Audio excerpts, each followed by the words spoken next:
Okay, so we can now continue on our exploration of dependent origination. And yesterday we left off with the linkage between Vedana and Tanha. And so now today we can continue with the link between Tanha and Upadana. Tanha craving, Upadana translated in various ways. In these particular suttas translated as clinging, which I'm not entirely sure about. Perhaps is one way of translating it. There are other ways. But before I get into that, let me just read out, just very briefly, the conditionality, just to get us started on this. So it says here that craving is the condition for upadana, clinging, and with the cessation of craving there is the cessation of clinging. And then we have the definition of upadana, and what bhikkhus is clinging. There are these four kinds of upadana: clinging to sensual pleasures, clinging to views, clinging to rules and vows, clinging to the doctrine of self. This is called clinging here. Okay, so the idea here is that once you crave, right, once you have this desire, and this is a natural phenomenon which arises from the fact that we feel, because you feel, you will naturally crave the good feelings and avoid the bad ones. So the question arises in us, how can we ensure that our cravings are satisfied in the future? What are the strategies we can use, right? What are the ways in which we can ensure that we are happy most of the time and we avoid suffering and dukkha most of the time? And the answer to that is, what we do then is that we go out into the world and we acquire those things that can ensure that our cravings are met. We take these things on board, we grasp them, we take hold of them, we bring them into our lives. And upadana has this sense of taking hold of things, right? Of grasping them, taking them up, making a very large part of this is becoming owners of something. So ownership is a very important part of upadana, because when you think that you own something, it means that you can control it. If you can control something, then you can satisfy your cravings, right? So these things are very closely related to each other. So this is really the idea of upadana, is all these things of getting hold of things, right? And one nice way of looking at it is understanding it in the sense of ownership, owning things. Now, ownership in the suttas that we can see here, this definition of upadana is very broad.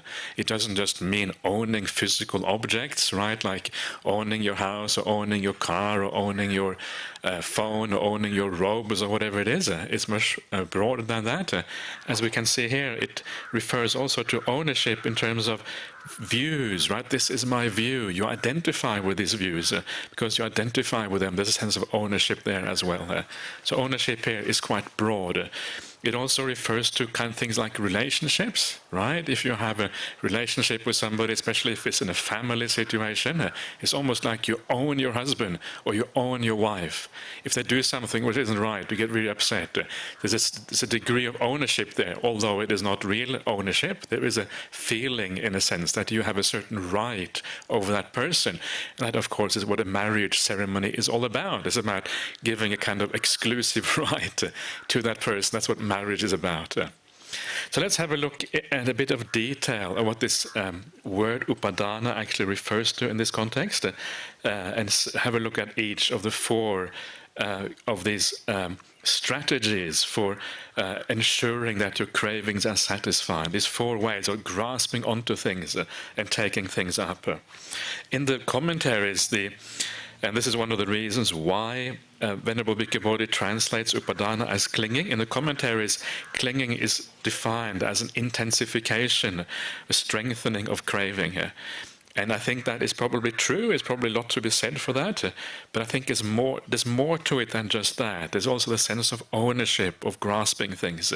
Of course, the idea of ownership itself often leads to even more craving, right? Okay, so the first one here, clinging to sensual pleasures. It is important to be able to understand this. It is important to realize that the idea of sensual pleasure, the word sensual pleasure in Pali is kama. And the word karma, not kamma. Kamma is action, right? Karma is sensuality. It refers to two aspects in the suttas. And one aspect of it is the sensuality, the desire itself. And that actually is a fairly rare usage of the term in the suttas.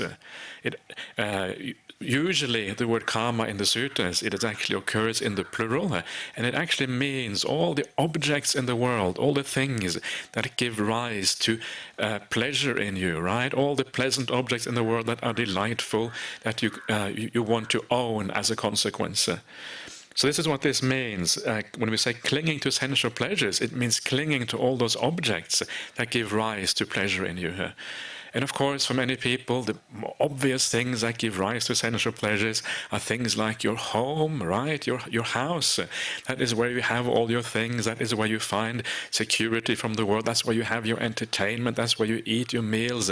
That's where so much of the sensuality in our lives are connected around our home. And that's why people get very distraught. If their home burns down or gets destroyed one way or another, you feel terrible. And you see this in Australia. Australia, you can see this quite a lot because we have a lot of bushfires in Australia. And very often when you have these bushfires, these raging fires, extremely hot, and they enter a town or a village and they burn everything down. We recently had a bushfire, that was about a year ago perhaps, very close, quite close to the monastery, only a few kilometers really away, maybe 20 kilometers or so. And one of the small towns pretty much was completely wiped out. There was about 100 houses, right, that was completely destroyed in this little town. There was only one or two people who died, but the amount of homes that died, the amount of homes that were burnt up was very significant. And of course, people wail and they cry and they are upset, right? And this is very traumatic for most people when you lose something which is so close to you. And that is upadana, that's kama upadana. And the result of that is, of course, suffering when it gets taken away from you. And all the things that we own in the world are aspects of kama upadana. Our relationships with other people is really kama upadana. The ownership we have, especially in a relationship like husband and wife or whatever, it's kama upadana is a large aspect of that, and all of these things. And that's why it is very difficult sometimes when you break up relationships, etc. So this is the clinging to sensual pleasures. We try to control the world, try to control our access to sensuality. This is a large part of what this is about. And of course, if you try to control things and things are out of control, then there is a problem. There's a clash between our trying to control and the reality of things being out of control. Then we have the clinging to views. And again, this is, of course, the basic views in Buddhism are the views of self, right? But that is a separate category here. So this here refers to other views apart from that. So any views you might have, right? Buddhism is the best religion, right? That's one of those views. Maybe that's true, but it's still a view, right? It's still something that is subject to change, something that you're holding on to. And if people challenge you and people say, "Oh, Buddhism is just rubbish," you know, there's kind of it doesn't work, or whatever it is, then you can feel that you get defensive or you get a bit upset, or you don't like that or whatever. You can see that you have taken up that view. You have made that view part of your identity. This is who you are. You have a political position. Political views are classic, right? I support this party, you support that party. What? You can't support that party? They are bad. No, they are really good. And then we can argue about these things forever, and there's no solution inside. We identify with these views. It's part of who we are, part of our extended personality, part of our sense of self. And because it's part of our sense of self, it is very dear to us and very close to us. So all of these things, we grasp onto them. And of course, this is why it becomes suffering later on when it's challenged, etc., etc. Clinging to rules and vows. This means any kind of thing you do as a rule or as a vow in life, anything that you think is a kind of procedure that you need to hold on to because it leads to happiness or it advances you on the Buddhist path and that sort of thing. And this was very common in ancient India. People had all these vows that they were following and practicing. And one of the best examples of these vows is found in a sutta in the Anguttara Nikaya, in the Majjhima Nikaya, the Kukkaravattika Sutta, 57 or something like that, in the Majjhima Nikaya.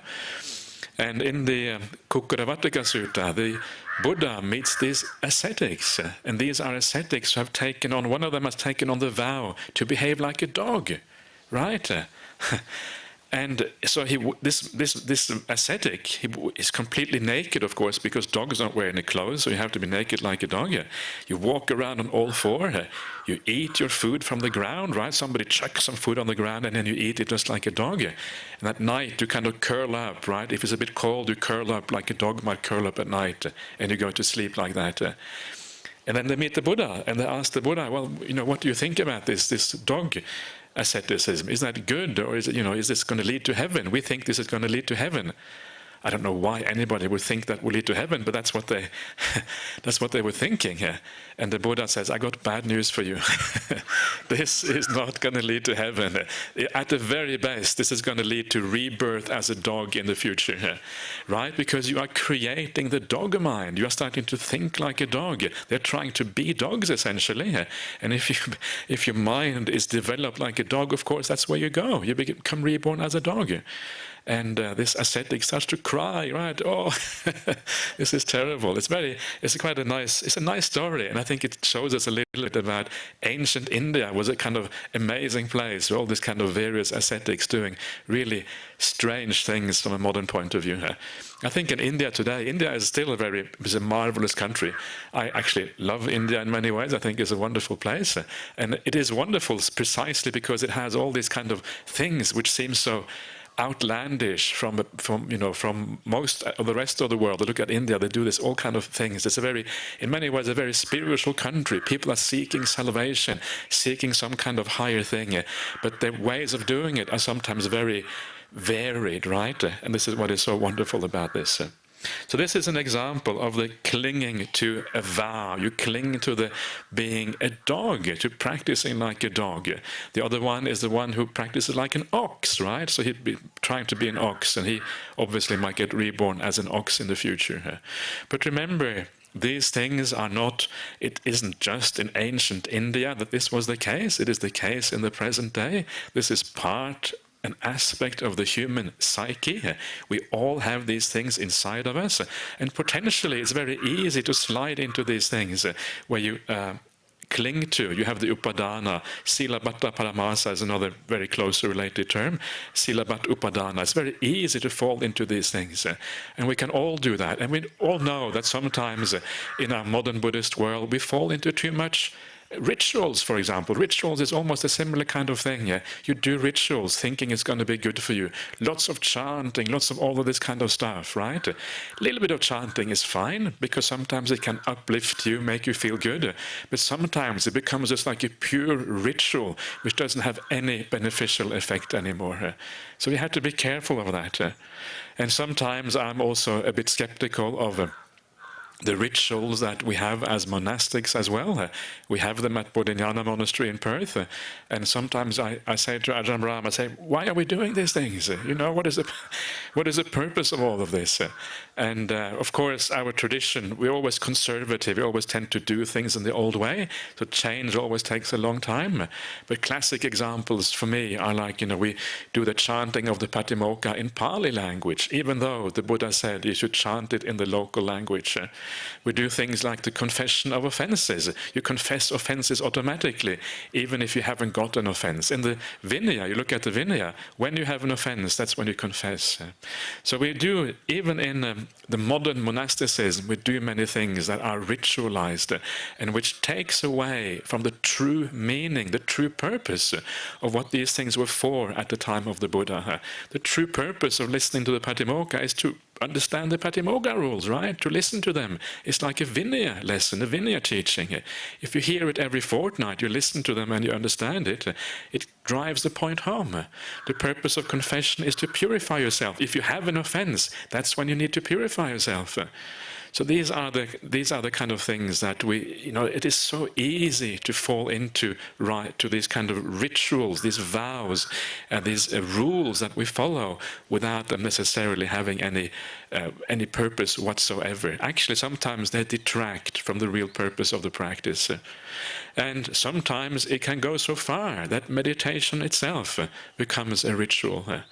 Right, okay, now it's meditation time, okay, so sit down, I got to do this is part of the Buddhist practice.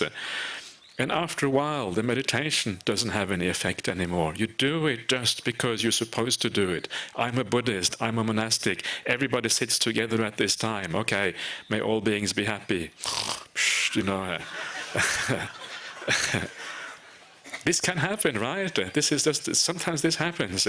So meditation only works if you do it in the right way. You do it with an investigative mind. Am I progressing? Am I going anywhere? Is this actually working? If it isn't working, why not? What are the causes? What are the conditions I haven't been putting into place? A lot of investigation is required to do meditation in the right way. So we always make progress. The purpose is to make progress. The purpose isn't just to sit there for the purpose of sitting there. This can happen sometimes, and I know people, I said this recently to somebody else, and I said, yeah, that's a really good point, because this is what sometimes happened to me. Okay, meditation time, and you don't really apply yourself properly. It becomes like a ritual. So these are just some of the aspects. It's very easy to dismiss these things as something that happened only in ancient times. But remember, it's part of us. We all have that possibility, propensity inside of us to make these kind of mistakes. And it's important to realize that. And then the last one is the clinging to a doctrine of self. This is the Attavadupadana. And this is just essentially what it comes down to are the things that I was talking about in previous days. Eternalism, right? The idea that life goes on forever after you die, or annihilationism. These are the two kind of mains of Atta Vad Upadana. Vada, doctrine, Atta, self, doctrine about self. They can take many other forms as well. The classic passage to read, if you want to read about these sort of things, is the Sabbasava Sutta, all the taints. The second sutta of the Majjhima Nikaya, it talks about these things. There it is called Ditthigata. Ditthigata is very similar to Attavada. It is a wilderness of views, the views that you acquire, right? But similar kind of things, and it has to do with views you have about the self. I am the self. The world and the self is the same. When I die, I will pass away. I will last forever, just like eternity itself. Right? Something like that is one of the views that is mentioned in the Sabbasava Sutta. So these are doctrines, like doctrines that the Brahmins had, doctrines that Christianity has, doctrines that modern materialist scientists have. Everything ends when you die. These are all Atta Vad Upadana. And of course, these things are very important to us because these things all arise from the sense of self inside of us. We have a sense of self, and then we want to give expression to that sense of self in terms of what it actually means for us. So in the Sabbasava Sutta, it says, you think all the wrong things. Oh, who was I in the past? Having been what? What did I become? Do I exist now? What am I now? Where will this being go? And all this kind of stuff that we think about. So these are some of the upadanas, all the ideas and all the things in the world that we cling to and we hold on to, that give our sense, our ability to control the world in a certain way. This is a large part what this is about. And of course, that is very problematic. We try to control the world, a world which is inherently uncontrollable, a world which is anicca, a world which is always changing, a world which is inherently unreliable. And then, because it is inherently reliable, you think you own something, it gets taken away from you. You are going to suffer as a consequence. Every time you attach, you are asking for suffering. Suffering will have to come down the line as a consequence of that. Okay, so let us, what I'd like to do now is to read a very simple sutta. This is a very simple one, but it drives home the point in a very nice way. And this is called the Piyajatika Sutta from the Majjhima Nikaya. And sometimes the simple suttas are the most beautiful ones because they are easy to understand. And often we need easy things that are emotionally powerful for us. When they are emotionally powerful, they drive us forward on the path. Too much intellectualization, too much thinking often gets in the way, but the things that kind of hit home, so to speak, they are often the most important ones. And this sutta is a little bit like that. So you may think it's simple, but it's also very profound and very useful. So this is how it goes. Thus have I heard. On one occasion, the Blessed One was living at Savatthi in Jeta's Grove, Anathapindika's park. Now, on that occasion, a certain householder's dear and beloved only son had died. After his son's death, he had no more desire to work or to eat. He kept going to the charnel ground and crying, "My only son, where are you? My only son, where are you?" So this is classical, right? Especially your only son has died. This is in India. Sons are very highly kind of sought after in Indian. This is my understanding. I don't really know Indian culture that well, but this is how we normally kind of are talked about India usually. The sons are very important in general. And when your only son has died, of course, it is very traumatic. And you lose your desire to work and eat. It's like life becomes meaningless, right? Why eat and work when life is meaningless? I'm sure you all can relate to these emotions to some extent. We know what these things mean. The sorrow, the grief, right? When somebody very close to us dies. Then that householder went to the Blessed One, and after paying homage to him, he sat down at one side. The Blessed One said to him, "Householder, your faculties are not those of one who is in control of his own mind. Your faculties are deranged." Right? You are deranged with grief, deranged with sorrow. You completely lost the plot, basically. This is what he's saying here. How could my faculties not be deranged, Venerable Sir? For my dear and beloved only son has died. Since he died, I have no more desire to work or to eat. I keep going to the charnel ground and crying, "My only son, where are you? My only son, where are you?" So it is, householder, so it is. Sorrow, lamentation, pain, grief, and despair are born from those who are dear, arise from those who are dear. Venerable Sir, who would ever think that sorrow, lamentation, pain, grief, and despair are born from those who are dear, arise from those who are dear? Venerable Sir, happiness and joy are born from those who are dear, arise from those who are dear. Then, displeased with the Blessed One's words, disapproving of them, the householder rose from his seat and left. This is classical, right? You are completely out of your mind with sorrow and grief. You feel terrible, you are crying, going to the charnel ground, trying somehow desperately to retrieve the son who is impossible to retrieve. And when somebody tells you that, well, you are suffering because of your son, then you are in denial. You don't want to see this because the cravings, the desires, the hindrances, everything are so strong inside of you at that time, you cannot see reality as it is. You are in absolute denial about what is going on. And this shows us the problem of delusion, right? We all are trapped in this to some extent, and this shows us here right away the power of delusion when the hindrances become very powerful. So the Buddha is just saying the very obvious statement, and he does not want to hear that. So it goes on. Now, on that occasion, some gamblers were playing with dice, not far from the Blessed One. Then the householder went to those gamblers and said, "Just now, sirs, I went to the recluse Gotama, and after paying homage to him, I sat down at one side.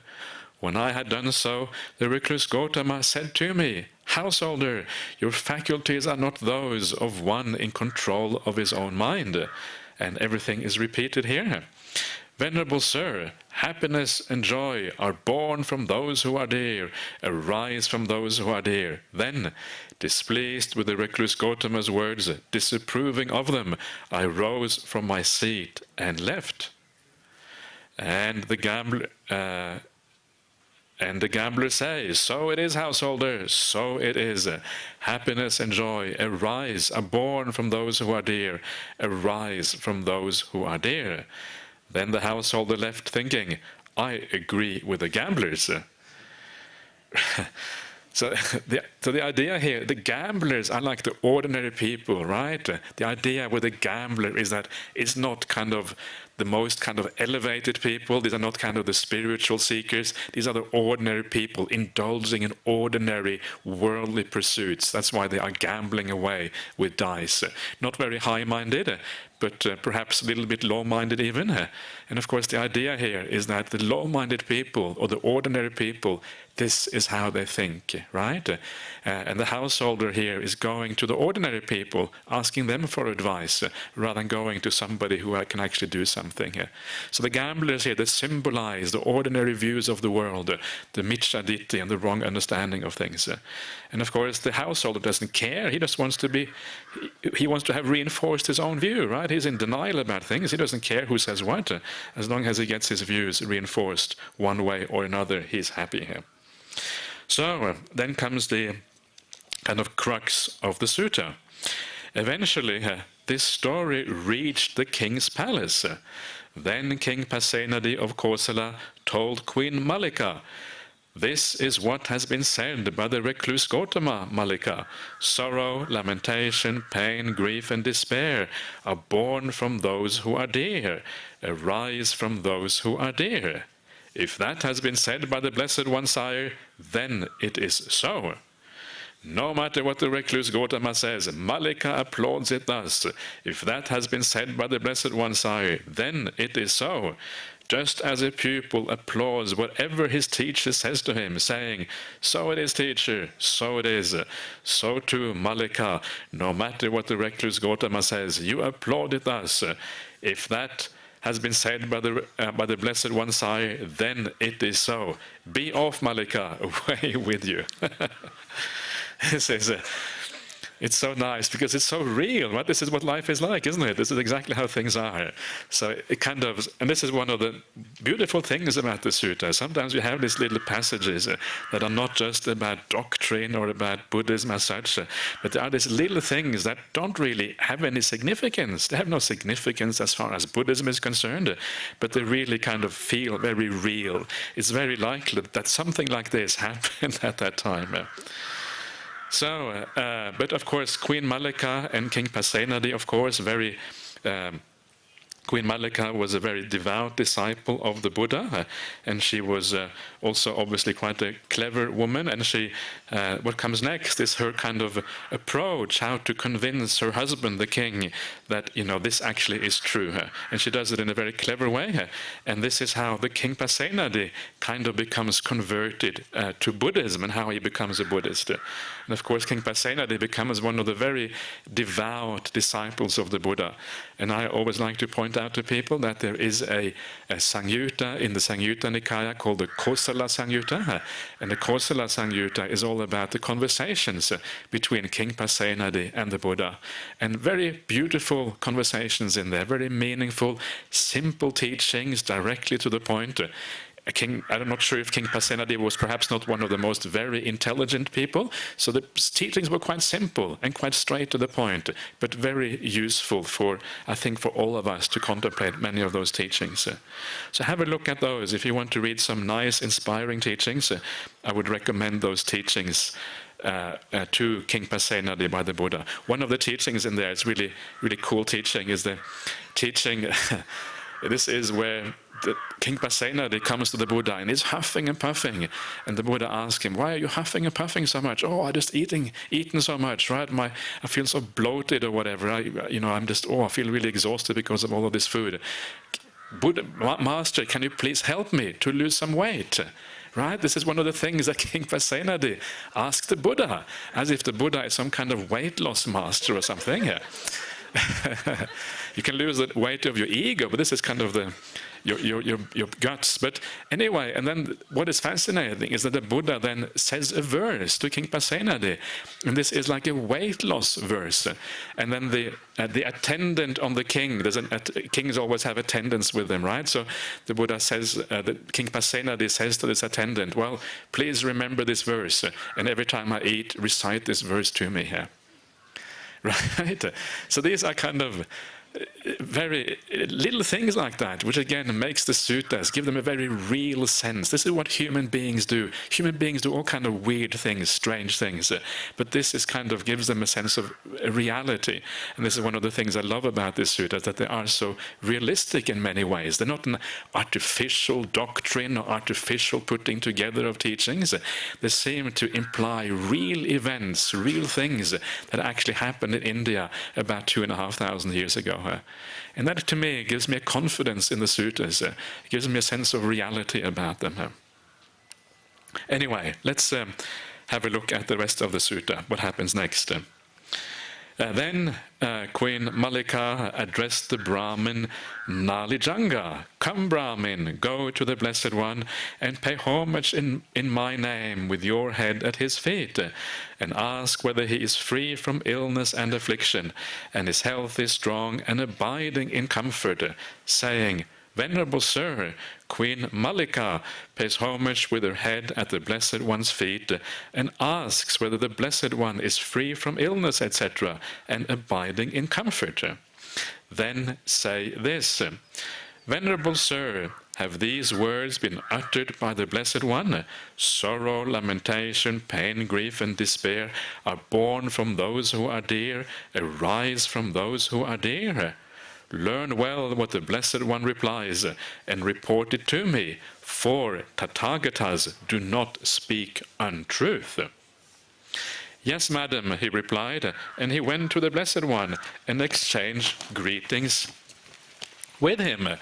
When this courteous and amiable talk was finished, he sat down at one side and said, Master Gotama, Queen Mallika pays homage with her head at the Master Gotama's feet and asks whether he is free from illness and abiding in comfort. And she says this, Venerable Sir, have these words been spoken by the Blessed One? Sorrow, lamentation, pain, grief, and despair are born from those who are dear, arise from those who are dear. So it is, Brahmin, so it is. Sorrow, lamentation, pain, grief, and despair are born from those who are dear, arise from those who are dear. It can be understood from this, Brahmin, how sorrow, lamentation, pain, grief, and despair are born from those who are dear, arise from those who are dear. Once in this same Savatthi, there was a certain woman whose mother had died. Owing to her mother's death, she went mad, lost her mind, and wandered from street to street, from crossroad to crossroad, saying, Have you seen my mother? Have you seen my mother? And it can also be understood from this, how sorrow, lamentation, etc. Are born from those who are dear. Once in this same Savatthi, there was a certain woman whose father had died, whose brother had died, whose sister had died, whose son had died, whose daughter had died, whose husband had died. Owing to her husband's death, she went mad, lost her mind, and wandering from street to street and from crossroad to crossroad, saying, Have you seen my husband? Have you seen my husband? And it can also be understood from this, how sorrow, lamentation, etc. are born from those who are dear. Once in this same Savatthi, there was a certain man whose mother had died, whose father had died, whose brother had died, whose sister had died, whose son had died, whose daughter had died, whose wife had died. Owing to his wife's death, he went mad, lost his mind, and wandered from street to street, from crossroad to crossroad, saying, Have you seen my wife? Have you seen my wife? And then it can also be understood from this, how all of these pains arise from those who are dear. Once in the same Savatthi, there was a certain woman who went to live with her relative's family. Her relatives wanted to divorce her from her husband and give her to another whom she did not want. Then that woman said to her husband, Lord, these relatives of mine want to divorce me from you and give me to another who I do not want. Then that man cut the woman in two and disemboweled himself. He committed suicide, right? Thinking, we shall be together in the afterlife. It can also be understood from this, how sorrow, lamentation, pain, grief, and despair are born from those who are dear, arise from those who are dear. So here the Buddha drives home the point, right? And it's just very obvious when you think about it, why there must be pain and sorrow from people who are close to us. We have taken on board these relationships with other people. Sometimes it's husband and wife, sometimes it's other family relationships. But all of this, there's a sense of ownership there, a sense of being in control. This is my father, my mother, my son, my daughter, etc. And when people die, it is very distressing. And you see this all the time, right? Whenever you go to a funeral service, you see this. Of course, the point here, the point that the Buddha is making is not that there is no happiness from these relationships. Of course there is happiness to be had in these relationships. If there was no happiness, we wouldn't bother with these things, right? There would be no point in getting married, in having a family life and all these kind of things. The very reason we do those things is that there is a degree of happiness in that. But the point the Buddha is making, there is a downside to this. There is another side to the coin. And that other side to the coin is the one we very rarely consider. And if somebody tells us this other side of the coin, we say, yeah, I know that. And we kind of dismiss it. Because we don't really want to see, we don't really want to know, because it challenges our vested interest, it challenges our sense that this is where happiness is to be found. And when that is challenged, the hindrance is the delusion doesn't want to know about it, and it pushes it aside, and we cannot take it on board properly. And this is what delusion does. Delusion tends to keep us in the same old problem, right? We don't want to see, we don't want to know about these things. It is too painful. Our vested interest forces us, doesn't enable us to actually see things as they actually are. And for this reason, the Buddhist training is a gradual training. It's a gradual uncovering of these truths. Slowly, slowly, we're able to take them on board more and more and see the other side of the coin, see that there actually is a problem there. This is why it's gradual. It's impossible to take it all on board straight away. We have to let go of those vested interests stage by stage and then gradually see that there is a problem here. And of course the problem is that every time we attach to something, the end point is always that it ends in problems. It always ends in problems. So even though there is happiness there for a certain period of time, the end point, the goal of these things is always problems, difficulties, sorrow, lamentation, pain, grief and despair. It always ends in departure, always ends in separation, always ends in death. And that is, the end point is always bad. Okay. So, powerful contemplation there to think about. And so let's see how the rest of the sutta then goes. Then, delighting and rejoicing in the Blessed One's word, the Brahmin Nalijanga rose from his seat, went to Queen Mallika, and reported to her his entire conversation with the Blessed One. Then Queen Mallika went to King Pasenadi of Kosala and asked him, "What do you think, sire? Is Princess Vajiri dear to you?" So Princess Vajiri was the daughter. "Yes, Mallika, Princess Vajiri is dear to me. What do you think, sire, if change or alteration took place in Princess Vajiri? Would sorrow, lamentation, pain, grief and despair arise in you? Change and alteration in Princess Vajiri would mean an alteration in my life. How could sorrow, lamentation, pain, grief and despair not arise in me?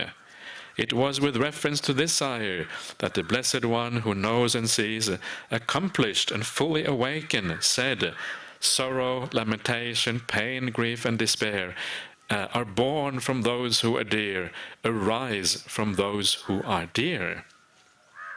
Right? The change and alteration This is like Viparinama Anyatabhava, I think it is.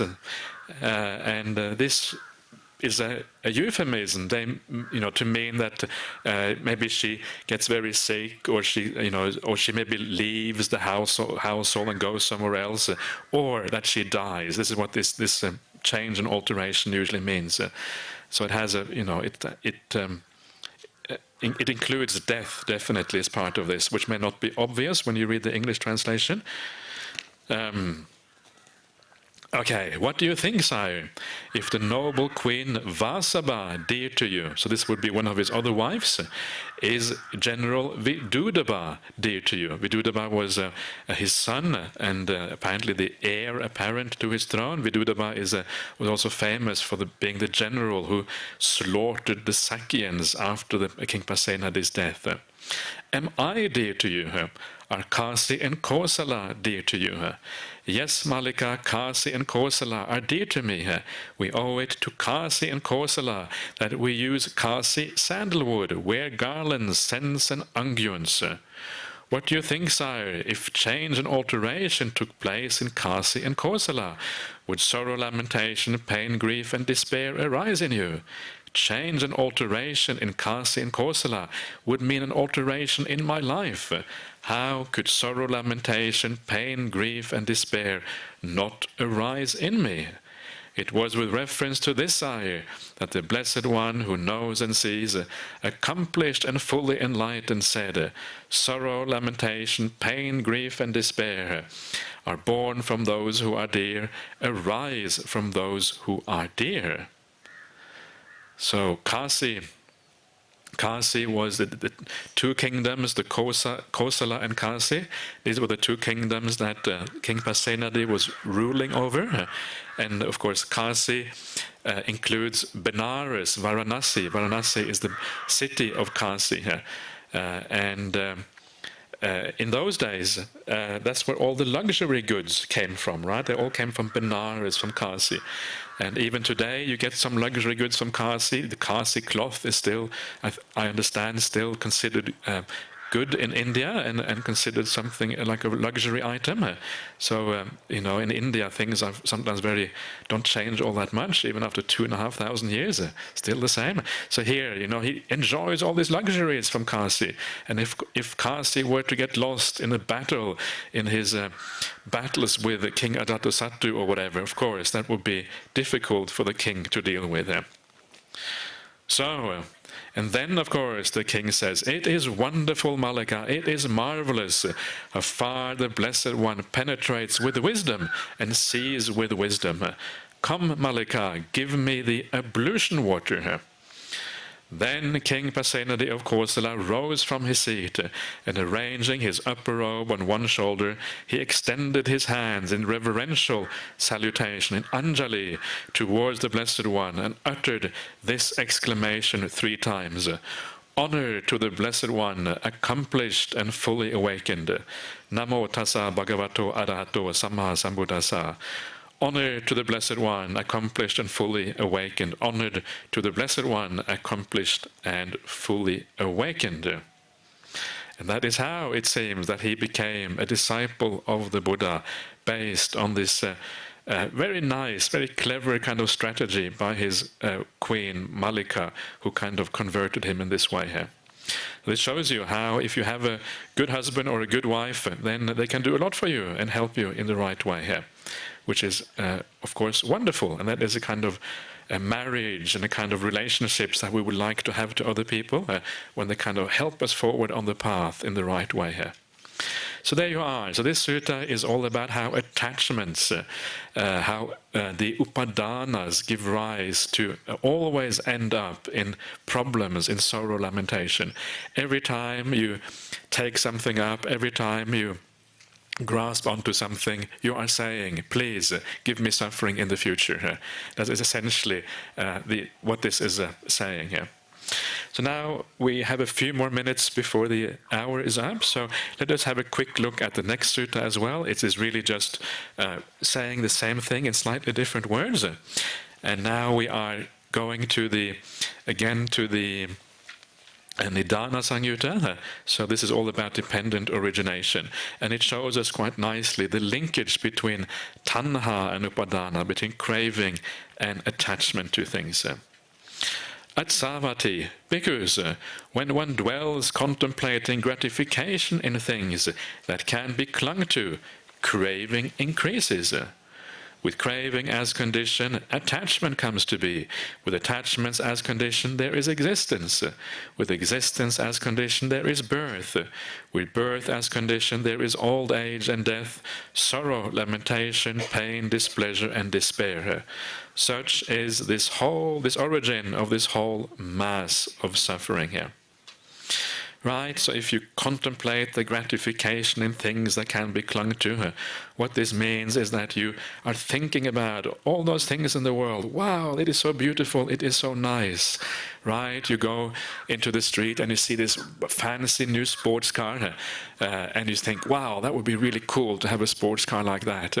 And the more you think about that sports car, the more kind of the craving increases. You think about how fast it can drive, and kind of, you imagine yourself sitting behind the wheel in this sports car and all of these kind of things. You fantasize about it. Craving increases. And one day, against your best judgment, knowing you can't really afford this sports car, you go to the bank. Oh, I need a loan, right? I'm desperate. I really have to get this sports car. And you buy this sports car. And that is how craving, contemplating the desirability, contemplating the gratification. This is the asada in Pali, contemplating the gratification, the beauty, the positive aspect of something, eventually leads you to increase in craving, and then to the attachment, the buying of these things later on.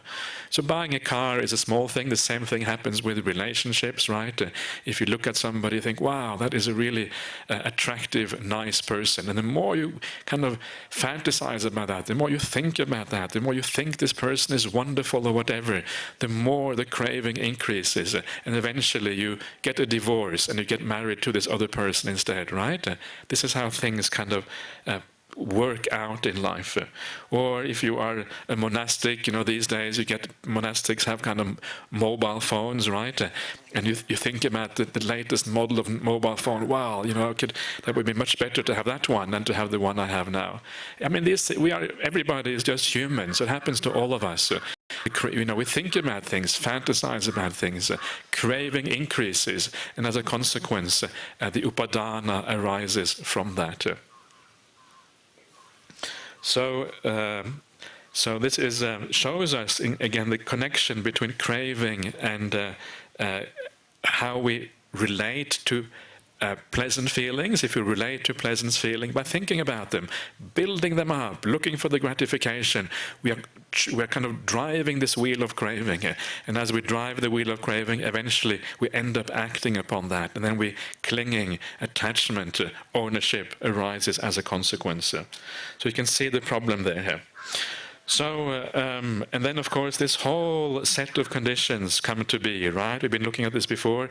With craving as condition, then you end up getting hold of this thing, right? You upadana that thing. Because you upadana that thing, because you have it, your mind becomes preoccupied with that. You think about it, you worry about it. Where did I put my mobile phone? Oh no, maybe I lost it. You think about that mobile phone. And then of course, you kind of exist in that realm of the mobile phone realm, right? Of course, it's much broader than that. I'm just using this as a very narrow example. And because you exist in that realm, in the realm of sensuality, you take birth as a consequence in that realm, and then the thing just keeps on going. The whole mass of suffering is perpetuated in this way. And we have a nice simile as always.